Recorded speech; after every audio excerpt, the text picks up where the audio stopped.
All right, so you've decided to start training. Awesome. But now you're at that classic fork in the road. Calisthenics or the gym? Which way do you go? And look, it's a real dilemma, right? You've got this vision of the super shredded calisthenics athlete on a rusty park bar, and then there's the gym goer waiting for a bench press while someone's just scrolling TikTok. Both paths can get you seriously strong, but which one is actually right for you? Let's break it down. Okay, so before we can even start comparing, we've got to know what we're talking about, right? Let's define the contenders in this fitness showdown. What is calisthenics, and what do we mean by the gym? First up, calisthenics. Think of it as raw, primal training. It's you against gravity, plain and simple. No fancy machines, no dumbbells. Your body is the gym.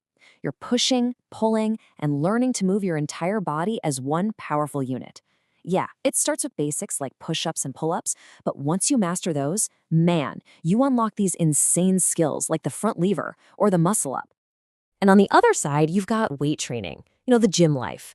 This is all about using external resistance, barbells, dumbbells, all those shiny machines.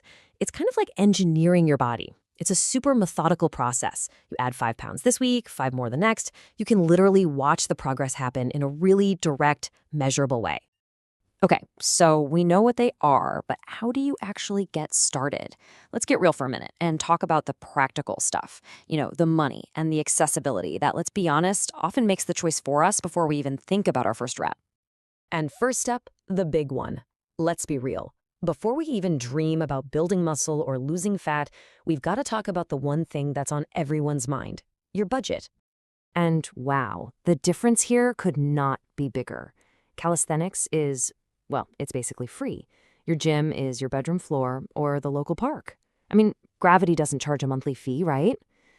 The gym, on the other hand, that's a whole different story. That's a recurring bill you've got to pay. And we're not talking about pocket change. You could be looking at anywhere from $40 a month for a no-frills place to over $100 for one of those fancy gyms with all the perks. It's definitely an investment. So yeah, when it comes to your wallet, calisthenics wins this round, hands down. No contest. All right, but let's say money's no object. What about just starting? How easy is it to actually walk in on day one and get a good workout in? Let's talk about that learning curve.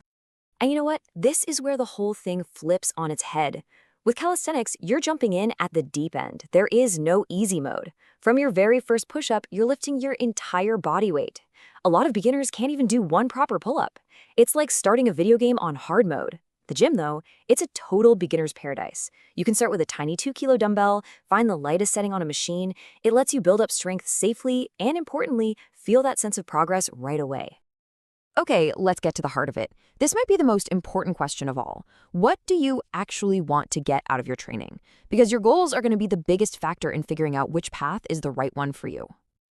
So as you can see, it's a real trade-off. Calisthenics is the absolute champion of what we call functional power and athletic body control. You're learning to move your body through space as one coordinated, powerful unit.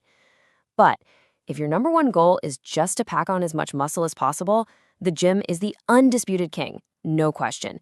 The ability to isolate specific muscles and progressively add weight is just unmatched for pure hypertrophy. That's the fancy science word for muscle growth.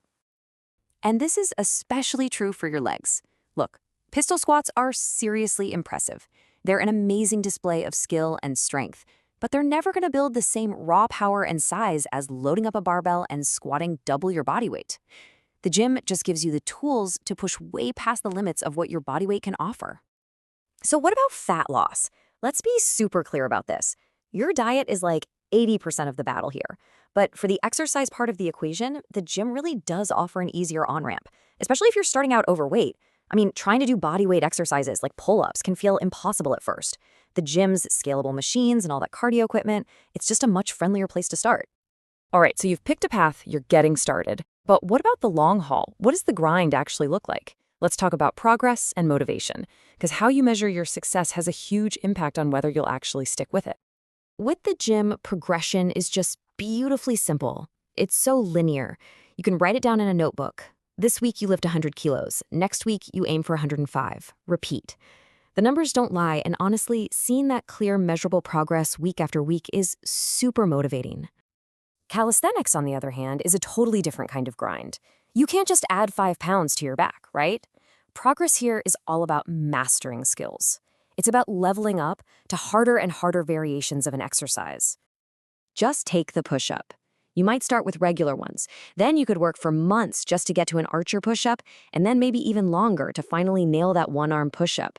It's an amazing journey of mastering your body, for sure, but it takes a whole different kind of patience than the gym's simple numbers game.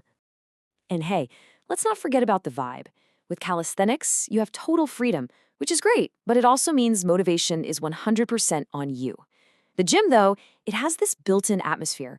You've got the music, the energy, you see other people grinding away. It kind of creates this sense of accountability that can really push you to work harder. Okay, we've covered a lot of ground here. Let's start to bring it all home. We're going to bust a few common myths and then figure out how you can find the perfect fit for you. People love to argue about which one's more dangerous. You know what the truth is? Neither of them are. The real enemy isn't the method, it's bad form. It's ego.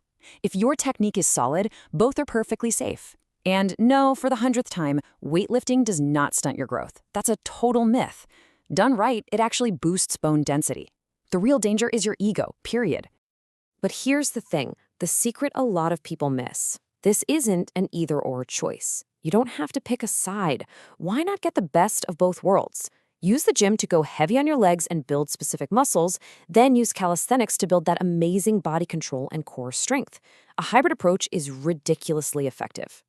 So let's just hammer this point home one last time, because it's honestly the most important takeaway from all of this. It doesn't matter if you're lifting iron or your own body.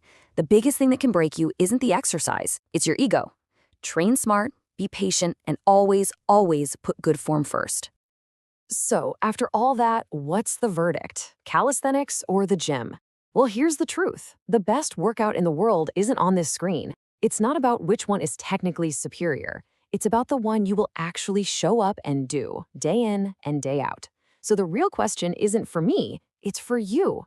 What's it going to be?